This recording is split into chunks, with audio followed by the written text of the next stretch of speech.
Queridos, enquanto as nossas crianças vão descendo, eu já quero convidar vocês a abrirem a tua Bíblia e manterem-na aberta no Salmo de número 133.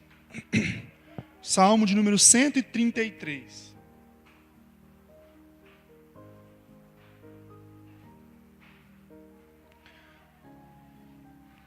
Desde já também quero lhe convidar a perceber se existe alguma pessoa do seu lado que está sem a Bíblia e lhe dar a oportunidade de compartilhar a Bíblia, caso tenha alguma pessoa ao seu lado sem a Bíblia.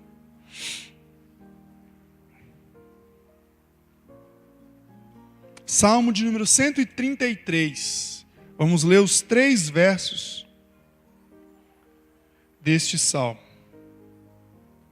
Acompanhe a leitura, por gentileza, da palavra de Deus. Cântico de peregrinação davídico. Como é bom e agradável quando os irmãos convivem em união. É como o óleo precioso derramado sobre a cabeça, que desce pela barba, a barba de Arão, até a gola das suas vestes. É como o orvalho do Hermon, quando desce sobre os montes de Sião.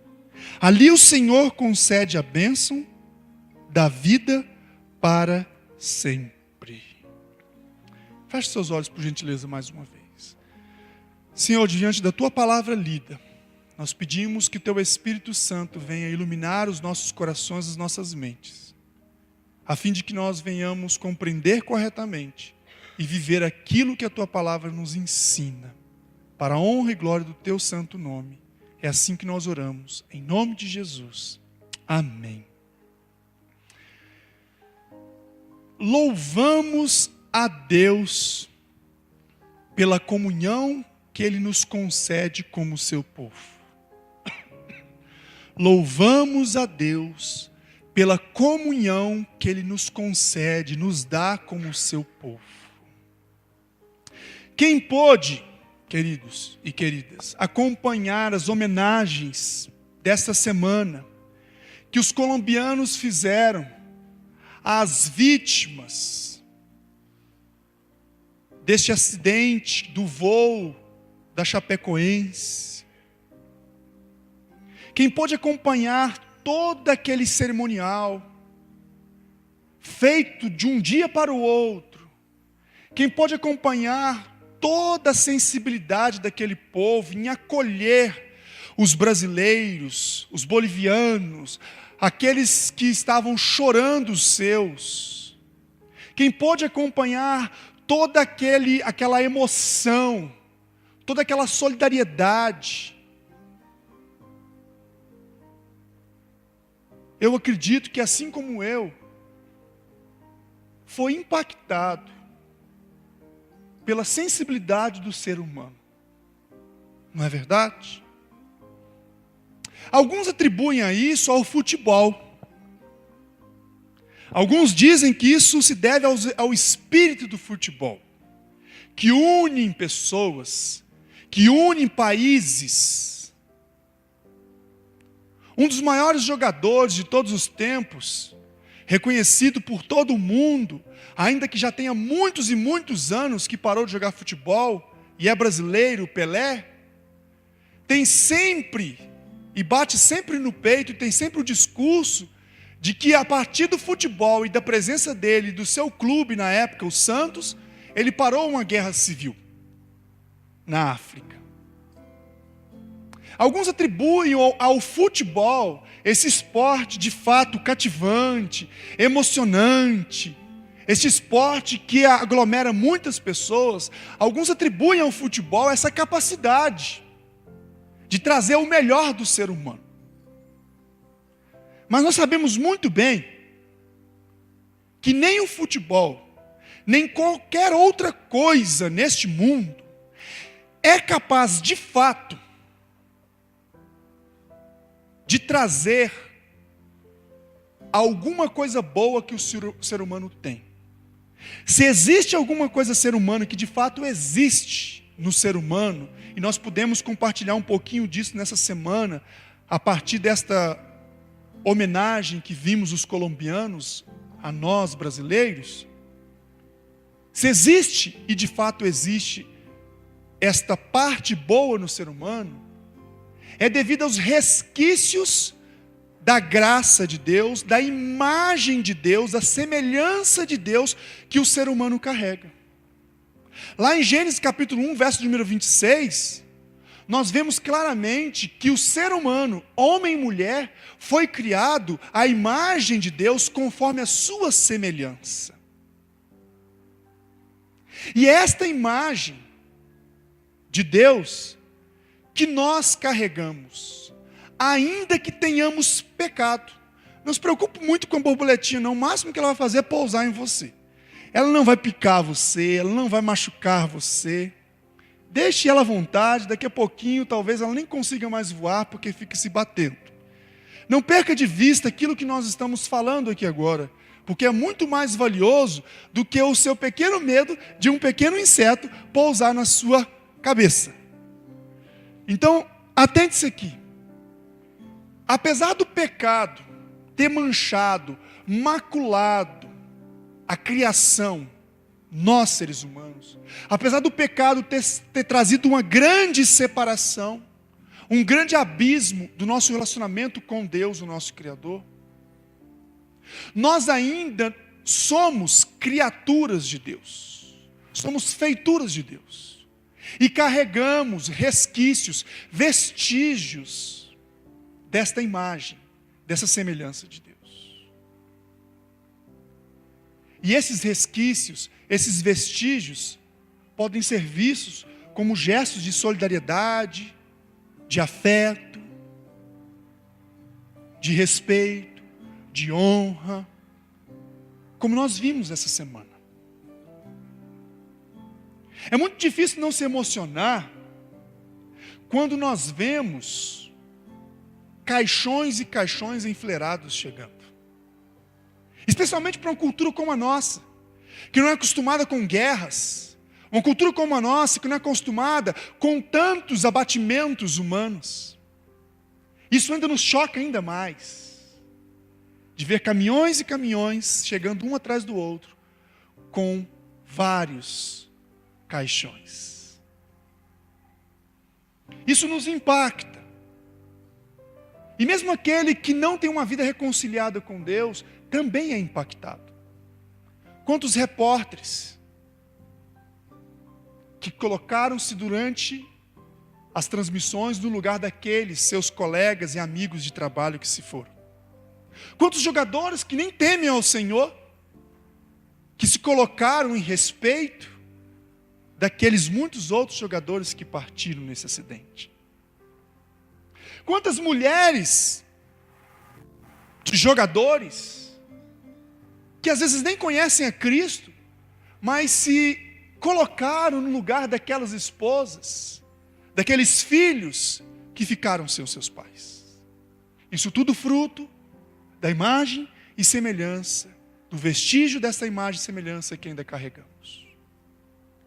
Se o homem, irmãos, paremos para pensar, se o homem pecador, se o mundo em pecado ainda é capaz de nos apresentar estes vestígios de bondade, de respeito, de honra, de solidariedade, se o homem em pecado é capaz de nos impactar por tudo isso que vemos, quanto mais o mundo não será impactado pela igreja de Cristo que vive a união em Cristo Jesus.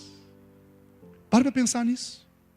Se o mundo, se o homem em pecado, que carrega apenas resquícios da imagem de Deus, é capaz de nos mostrar e nos comover, quanto mais a igreja de Cristo, que vive de fato a união em Cristo, a reconciliação e a restauração desta imagem, a imagem de Deus na humanidade.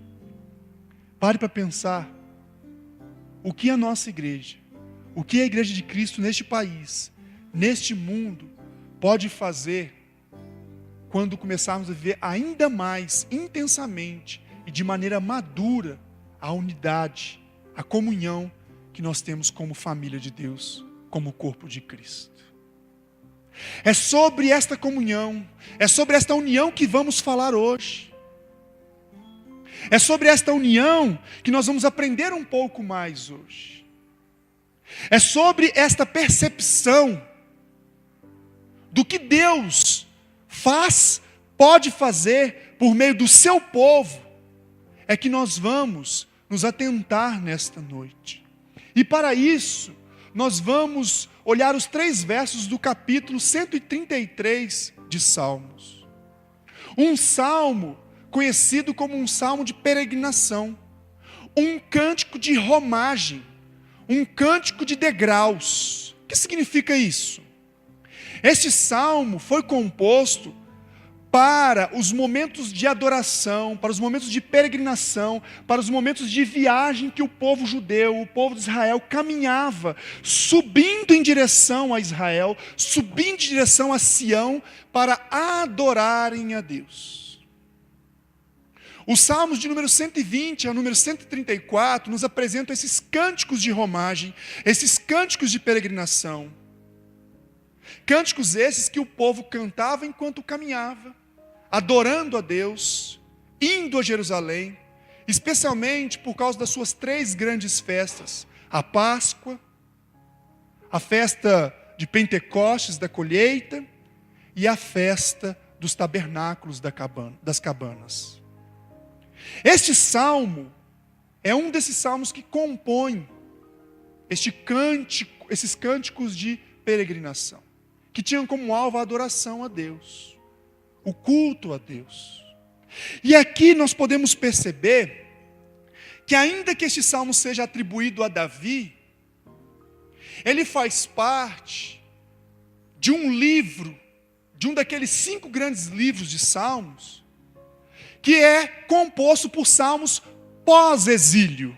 O que significa isso? Salmos em que o povo cantava a libertação que Deus havia dado para eles após o exílio da Babilônia. Davi já não estava mais vivo, já não existia. Mas ainda assim nós encontramos esse salmo atribuído a Davi dentro desses salmos pós-exílicos. Se de fato esse salmo realmente é de Davi, esse salmo ele foi composto inicialmente para quando o povo de Israel subiu a Jerusalém para coroar Davi como rei. E este cântico então foi criado para este momento de júbilo, de celebração. E depois, muitos e muitos anos, o povo se apropriou deste salmo, e quando subia a Jerusalém para adorar ao Senhor, se lembravam também das bênçãos que Deus havia concedido ao rei Davi, ao servo Davi. Então este salmo, que tem esse pano de fundo, este contexto de adoração ao Senhor, que fazia parte deste culto do povo de Deus, é um salmo que, além de adorar ao Senhor, adora e louva ao Senhor pelo relacionamento comunitário que Deus concedia ao povo dele. Era um cântico em que o povo reconhecia e louvava a Deus pela comunhão, pela união que ele, povo, tinha uns com os outros e com Deus. E a partir deste salmo, este salmo de peregrinação, é que nós vamos aprender um pouco mais a respeito da comunhão tão necessária para nós como igreja, como povo de Deus hoje. É a partir deste cântico que nós vamos começar a perceber o valor desta comunhão, ou vamos ser relembrados deste valor. E para isso, o primeiro verso hoje nos ensina algo muito importante, de que união é essa da qual nós falamos. Primeira coisa que nós podemos ver no verso de número 1, mantenha sua Bíblia por gentileza aberta, do Salmo de número 133, é que a união do povo de Deus mostra quem é Deus e o quanto é prazeroso viver os seus propósitos. Eu vou repetir. A união do povo de Deus mostra quem é Deus e o quanto é prazeroso viver os seus propósitos.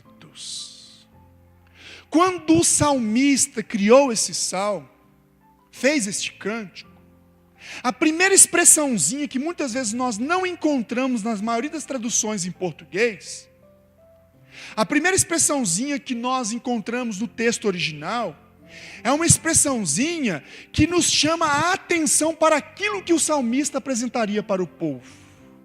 É como se o salmista estivesse falando: vejam só, contemplem o quê?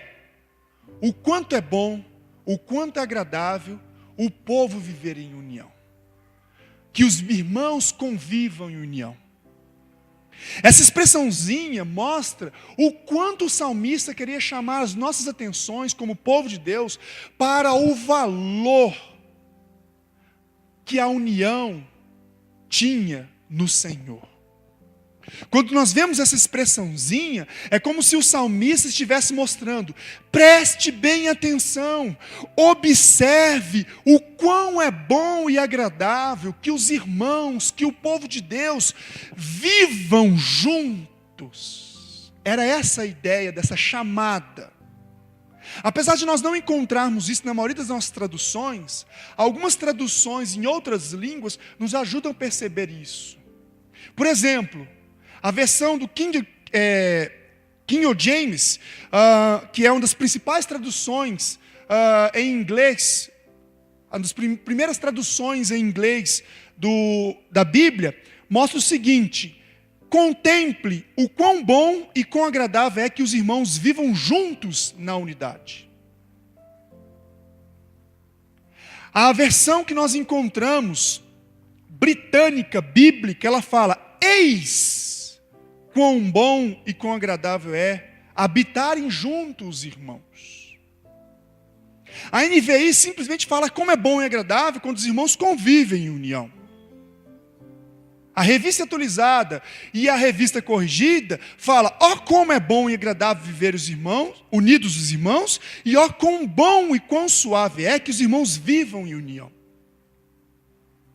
O que nós precisamos perceber é que o salmista tinha o interesse de nos chamar a atenção para o valor dessa união como povo de Deus. E a palavrinha da qual nós encontramos, que nos remete a Deus, que nos mostra o quanto esta união nos revela quem é Deus em nosso meio, são duas palavrinhas que nós vemos bem no início deste cântico: bom e agradável. A palavra bom é a mesma palavra que nós encontramos, sabe onde, gente?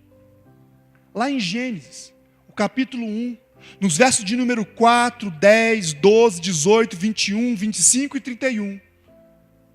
Sabe que palavrinha, onde ela se enquadra, essa palavrinha? Quando Deus dizia: e viu Deus o que havia feito, e considerava isso tudo como bom.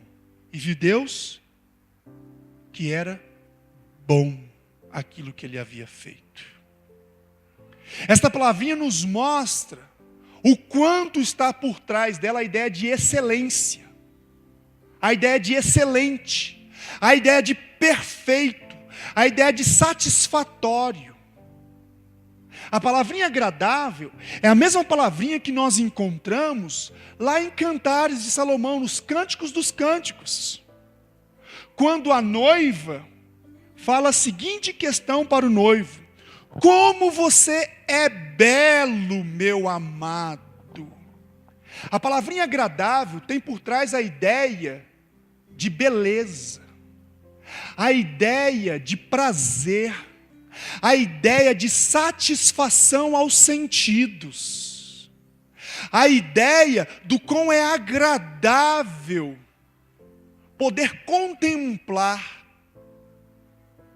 Então a gente pode perceber, através dessas duas palavrinhas, que o salmista tinha algo muito evidente em seu coração a respeito da pessoa de Deus, ao declarar que a união dos irmãos era boa e agradável. Sabe o que o salmista queria dizer? Prestem bem atenção, observem muito bem o quanto esta união é excelente para Deus e para o seu povo. O quanto este convívio mostra a perfeição de Deus e da sua vontade. Prestem bastante atenção. Esta união, o quanto ela expressa um pouco do quão excelente e perfeito é o Senhor. Estão captando a ideia? Quando o salmista estava cantando, ó, quão bom e quão agradável é que os irmãos vivam em união, ele estava querendo dizer, perceba o quanto esta união é prazerosa, o quanto ela é capaz de trazer verdadeira satisfação para o coração do homem, porque ela satisfaz a Deus. Vejam, contemplem o quanto essa união é bela, perfeita, encantadora, agradável aos nossos olhos, aos nossos sentidos. O quanto ela é agradável para Deus. Veja como essa união mostra a beleza do caráter de Deus manifesto no meio do seu povo. Era essa a ideia que estava por trás do quão bom e quão suave é, do quão bom e quão agradável é, como é bom, como é agradável que os irmãos vivam todos juntos em união. Deus está nos mostrando quem é Ele, a beleza dos seus propósitos, a satisfação que há na vida com Ele, a satisfação que há na vida que Ele reservou para nós. Era isso que o povo de Deus naquela época estava sendo chamado a atenção. Percebam, tudo isso, toda essa perfeição, toda essa excelência, todo este prazer, toda essa satisfação que há em Deus, no convívio como seu povo. Irmãos, sabe o que nós precisamos trazer para os nossos dias e aplicar com essa percepção? Precisamos valorizar mais o nosso tempo juntos, como igreja do Senhor, como povo de Deus. Porque isso faz parte dos propósitos de Deus, para que expressemos juntos o quanto Deus é perfeito, o quanto Deus é excelente, o quanto Deus satisfaz, e o quanto Deus, o relacionamento com Ele e uns com os outros é prazeroso. Perceba o quanto nós desconsideramos quando simplesmente nós optamos por questões pessoais a não estarmos juntos cultuando a Deus. Estamos deixando a oportunidade de juntos reconhecermos a beleza da bondade de Deus manifesta em nosso meio. Quando nós estamos aqui à frente, motivando os irmãos a cantarem, não só abraçarem, dar as mãos, mas cantarem de verdade aquilo que nós estamos olhando na projeção, aquilo que nós temos em mente guardado da letra do cântico, quando nós estimulamos os irmãos a realmente expressar isso com veracidade, inclusive com símbolos, gestos de abraço, de aperto de mão, um sorriso para o outro, isso faz parte da oportunidade que Deus nos concede como igreja dele, de vivermos a bondade dele, a perfeição dele, o prazer que há de estarmos juntos na presença dele. Nós não estamos simplesmente chamando vocês para serem estimulados como um auditório, como uma animação de auditório, não é isso. Não é só palminha para cá, agora todo mundo vai bater palma, não é isso. Nós estamos chamando a igreja a experimentar de fato, a deixar-se preencher por este ambiente espiritual, por esta união que nós temos, por este prazer que Deus nos concede quando estamos juntos na presença dele. É por isso que nós, quando estamos aqui, quando oramos no início do culto, pedindo ao Senhor para que todo o nosso coração esteja totalmente voltado para adorá-lo, juntos com os meus irmãos, com a nossa igreja. É por isso que nós pedimos para que nós não nos deixemos ser impactados por todas as preocupações do dia a dia. Porque nós queremos aproveitar ao máximo o privilégio que nós temos de desfrutar este prazer quando estamos juntos na presença do Senhor. Está fazendo sentido?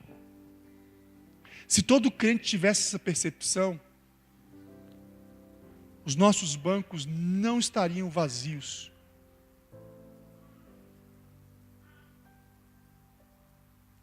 Mais uma vez, estamos aqui não criando rótulos para ninguém, mas mostrando o quanto nós precisamos verdadeiramente valorizar esta comunhão no Senhor, o quanto precisamos perceber o propósito de Deus para estarmos juntos, a fim de que nós também possamos estimular outros a estarem conosco, cumprindo os propósitos de Deus para as nossas vidas, como povo dele, como igreja dele.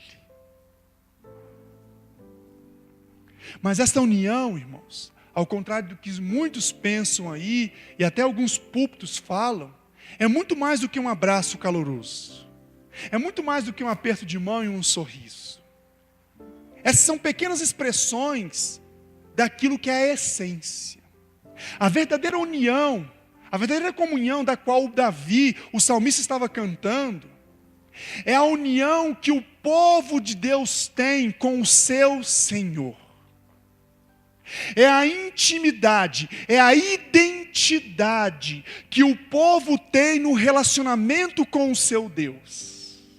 Quando o povo estava subindo para Jerusalém para adorar a Deus, eles estavam subindo juntos, e ali eles estavam cantando o relacionamento, o privilégio que eles tinham de se relacionar com Deus, a identidade que todos ali tinham por estarem na presença de Deus, por terem o mesmo Deus, o privilégio de adorarem ao único Deus, Senhor, Yahweh, Jeová, Javé. Perceberam? Esta união é muito mais do que uma afinidade. Esta união é muito mais do que um aperto de mão, então. É muito mais do que um sorriso. Mas é a identidade que eu e você temos por termos o mesmo Deus e o privilégio de juntos podermos adorá-lo. Essa união é a identidade que nós temos em Deus. E aí nós podemos perceber uma segunda questão com esse salmo a respeito da união do povo de Deus. Além da união do povo de Deus, mostrar quem é Deus e o quanto Ele nos abençoa por meio desta união, a união também, a união do povo de Deus vem do próprio Deus e não apenas da boa vontade do ser humano em conviver bem. Então esta união da qual nós partilhamos juntos, ela não vem da minha boa intenção. Ela não vem da sua boa intenção. Primeiramente ela vem da obra de Deus de nos inserir dentro do seu povo. Eu quero repetir isso para que você entenda muito bem. A união da qual o salmista estava cantando não era uma união que partia da intenção do povo de estar junto. A união da qual o salmista estava cantando, ela estava cantando o privilégio de fazer parte da família de Deus, porque o próprio Deus os colocou, os chamou, os inseriu dentro da sua família, dentro do seu povo. Então, quando nós estamos aqui, aproveitando essa comunhão, louvando por meio dos nossos cânticos, participando da ceia do Senhor, ouvindo a palavra de Deus, orando juntos, quando nós participamos deste momento, nós também estamos agradecendo a Deus pelo privilégio de fazermos parte do povo dele.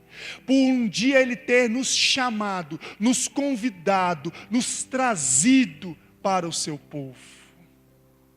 Esta união, hoje nós só podemos ter em Cristo Jesus.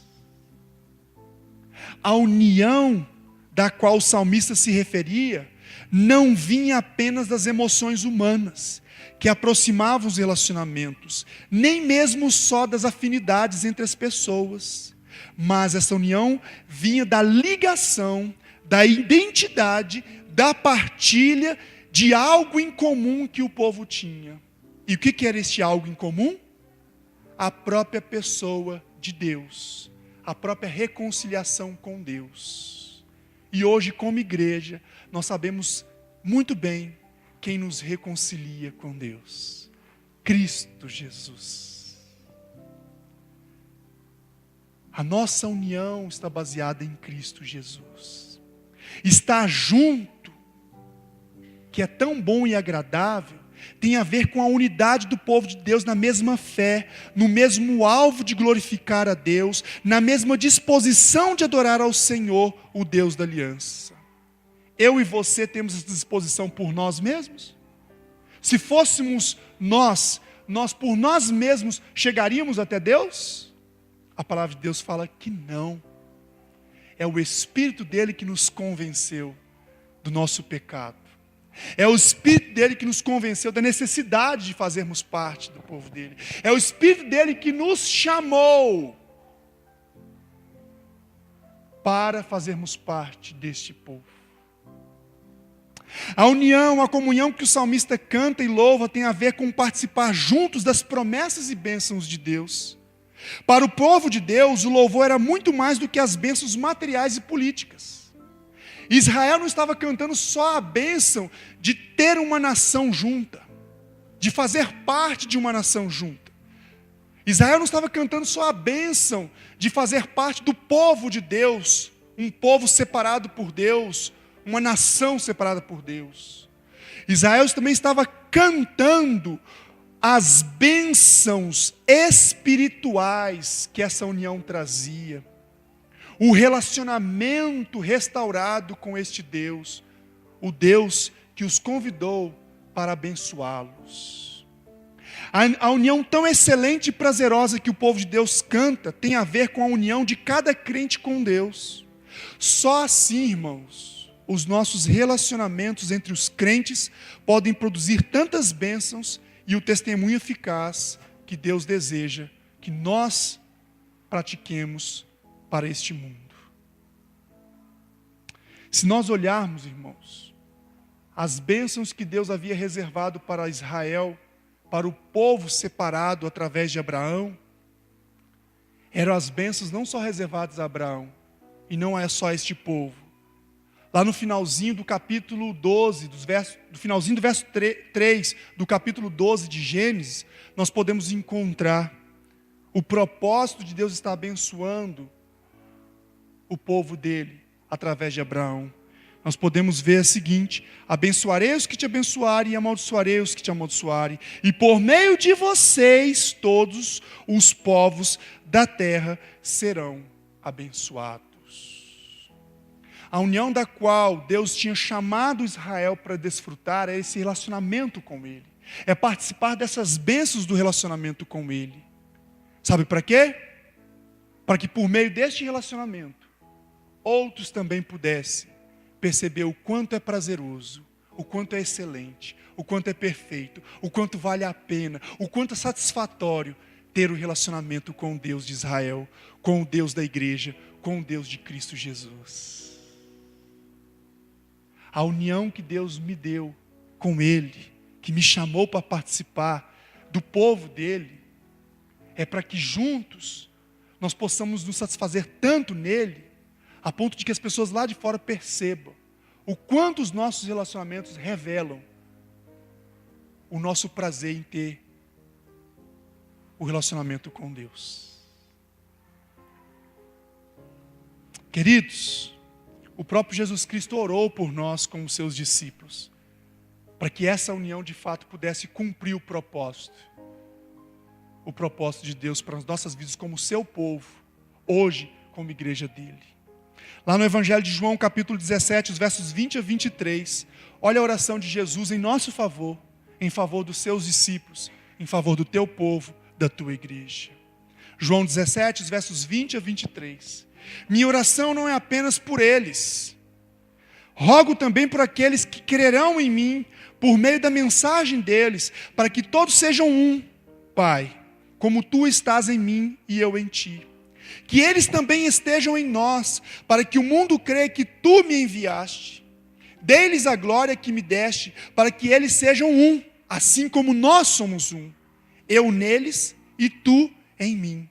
Que eles sejam levados à plena unidade, para que o mundo saiba que tu me enviaste e os amaste como igualmente me amaste. Irmãos, nós como igreja não viveremos essa união só nas boas intenções. Viveremos essa união quanto mais dependermos do relacionamento com Deus que um dia nos chamou para essa união.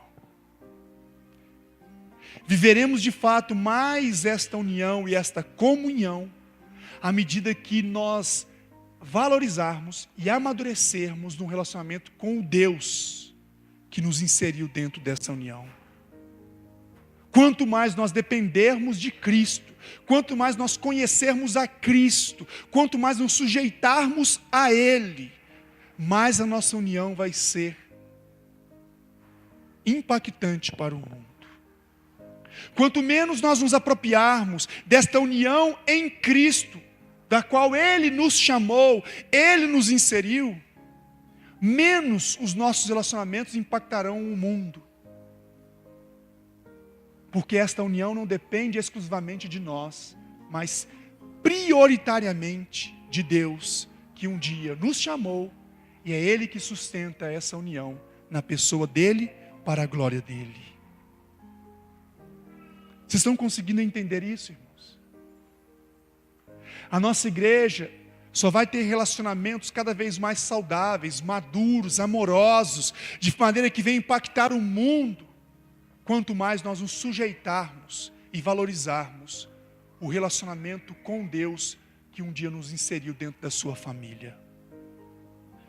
Quanto mais nos sujeitarmos à orientação da palavra, quanto mais nos debruçarmos a uma vida de meditação na palavra, de oração, e quanto mais nós valorizarmos o estar juntos para sermos encorajados pela palavra de Deus. A união tão excelente e prazerosa que o povo de Deus canta tem a ver com a união em Cristo mediante a fé. Essa união tão excelente e prazerosa é a participação nas e das bênçãos de Deus ao seu povo. Essa união em Cristo que nós como igreja temos é a participação da capacitação de Deus para as nossas vidas por meio do Espírito Santo. Esta união da qual nós fomos unidos em Cristo como igreja, como seu corpo, é a participação dos benefícios da salvação de Deus. É a participação dos benefícios da justiça de Cristo que nos livra da condenação. A união da qual nós temos, que nos alegramos e que nos fortalece, que nos encoraja, é o estar inserido em Deus por meio de Cristo, como nós vemos em Romanos 11:17.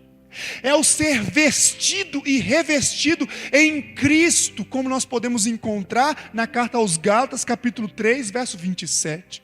Esta união é ser habitado pela pessoa do Espírito Santo, que é o elo que liga a igreja com o seu Senhor Jesus Cristo. Enfim, a união da qual nós devemos cantar, a união pela qual nós devemos viver, a união em Cristo é uma condição que o ser humano recebe pelos méritos de Deus em Jesus Cristo, e não por sua boa vontade tão somente. Essa união é a graça de Deus aos seus filhos.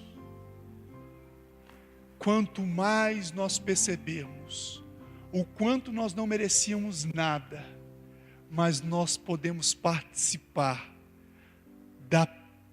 do relacionamento com Deus, das bênçãos que estão envolvidas neste relacionamento, mais desfrutamos do relacionamento íntimo com Deus, e mais os nossos relacionamentos refletem quem é Deus, quais são as suas bênçãos para as nossas vidas, e o quanto vale a pena se sujeitar e viver para a glória dele. Estamos chegando ao final da nossa meditação, queridos. E eu gostaria que vocês começassem a perceber ou a se encorajar e a se comprometer com a vida de intimidade maior com Deus. Afinal, nós estamos estudando a palavra, domingo após domingo, semana após semana, pelos pequenos grupos. Temos sido estimulados a buscar a Bíblia diariamente, por meio dos nossos a sós com Deus, para que nós tenhamos mais intimidade com o Senhor. E a fim de que essa intimidade nos conduza uma vida para a glória dEle. Lembre-se daquilo que nós começamos a falar.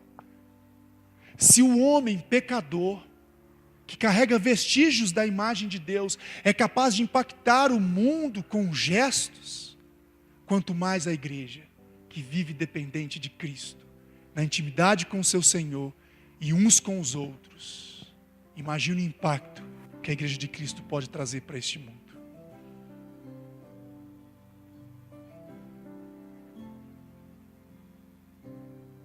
O que compete a nós, irmãos, como povo de Deus, crentes em Cristo, é preservar essa união, valorizá-la, vivê-la e testemunhá-la. Como vemos o apóstolo Paulo incentivando a igreja em Filipos, para manterem-se firmes, operantes nesta comunhão, nesta união. Nós vemos lá em Filipenses capítulo 2, verso número 2, o apóstolo falando: completem a minha alegria, tendo o mesmo modo de pensar, o mesmo amor, um só espírito e só uma atitude. A manifestação dessa união, desta comunhão, é o amor. O cultivo deste amor que vem de Deus para nós é uma tarefa da igreja de Cristo, do povo de Deus. Afinal, é por meio deste amor que nós vemos o sinal da comunidade, da nova comunidade em Cristo, a igreja de Cristo. É por meio deste amor que o mundo verá a igreja, agência do Senhor, para a glória do Senhor. É a partir deste amor que o mundo vai reconhecer o Evangelho. A partir deste amor produzido por Deus nos nossos relacionamentos, é que o mundo vai reconhecer quem é o Senhor Jesus Cristo. E agora sim, para encerrarmos a meditação desta noite, chegamos aos versos de número 2 e 3. E a partir desses dois versos nós veremos e encerraremos percebendo que a união do povo de Deus é marcada pela santidade dos crentes e sustenta cada um do corpo. A união do povo de Deus é marcada pela santidade dos crentes e sustenta cada um membro do corpo. É como o óleo precioso derramado sobre a cabeça, que desce pela barba, a barba de Arão, até a gola das suas vestes. É como o orvalho do Hermon, quando desce sobre os montes de Sião. Ali o Senhor concede a bênção da vida para sempre. O salmista termina mostrando dois grandes exemplos, duas grandes ilustrações desta união que o povo tinha em Deus e para a glória de Deus. E esses dois exemplos, essas duas ilustrações nos mostram o teor das bênçãos desta união. Mostra uma característica vital desta comunhão. Assim como o óleo que vinha sobre Arão, o sumo sacerdote, aquele óleo derramado na cerimônia de consagração ao serviço exclusivo para o Senhor. A união do povo de Deus é o instrumento que Deus usa para nos separar para o serviço e para a glória dele como seu povo. Pare para pensar nisso. Assim como o óleo que derramava sobre a vida do sumo sacerdote, que representava uma separação para o serviço exclusivo a Deus, que representava consagração, santificação, capacitação no Espírito, o convívio, a união, o estar junto como povo de Deus, é o instrumento que Deus usa para nos santificar, para nos separar para o serviço dEle, para nos separar para a glória dEle. Olha o que interessante, o que João Calvino, um dos principais reformadores, escreveu a respeito desta união. O local de santificação é a congregação, a igreja visível, na qual os eleitos, os salvos, participam dos benefícios de Cristo, não como indivíduos isolados, mas como membros de um corpo. Por meio da ilustração do óleo, irmãos, o óleo que era derramado sobre Arão, sobre o sumo sacerdote, Deus estava mostrando o quanto o participar do seu povo santifica-nos. O quanto participar do seu povo nos leva a uma vida de dependência dele. O quanto valorizar o ajuntamento, o quanto ter este relacionamento juntos com o Senhor, nos ajuda a viver uma vida de santidade. Tem gente que pensa que vai viver uma vida com Deus sozinha e isolada. Só não parou para perceber que Deus não lida exclusivamente com indivíduos. Deus lida com o seu povo. E o propósito dele não é específico para um indivíduo. O propósito dele é destinado para um povo que se reúne para adorá-lo.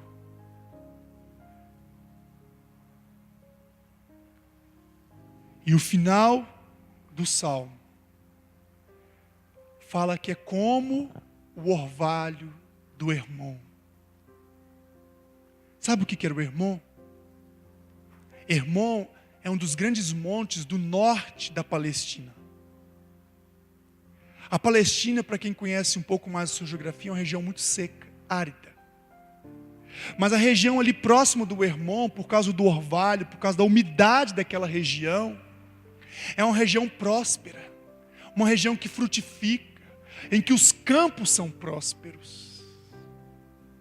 E este orvalho, esta neve do Hermon, ela derrete, forma o rio Jordão, rio este que atravessa Jerusalém, a terra de Sião.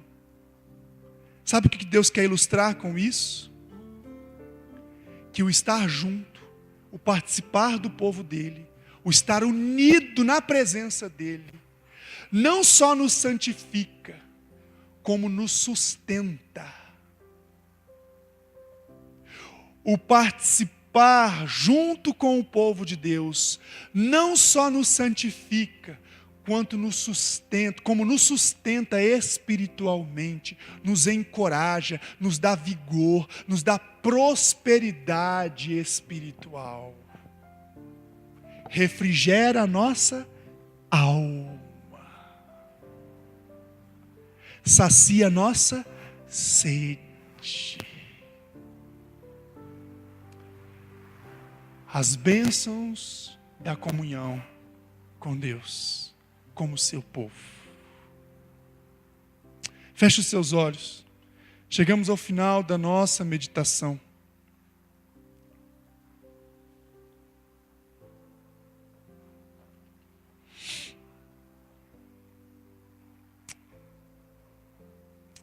Assim como Deus prometeu as bênçãos para o seu povo, o salmista tinha certeza que essas bênçãos não os abandonariam.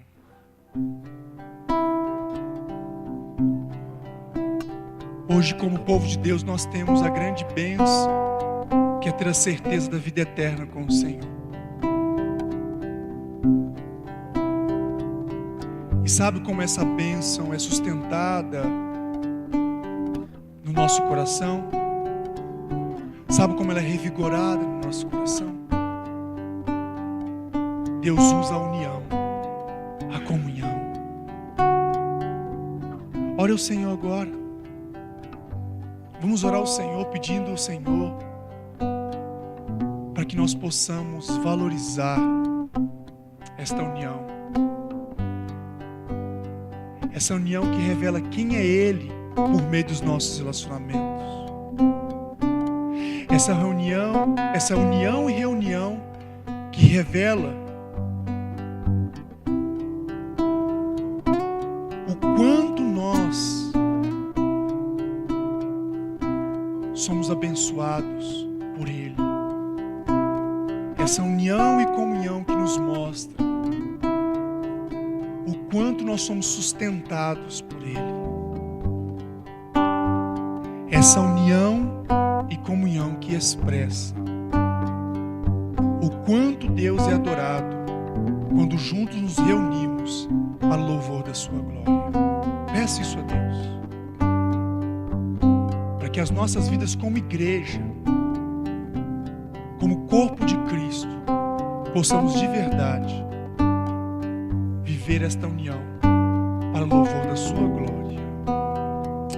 Senhor, cumpra a tua palavra em nossos corações, não só hoje, mas a partir de hoje, Deus, e que nós venhamos verdadeiramente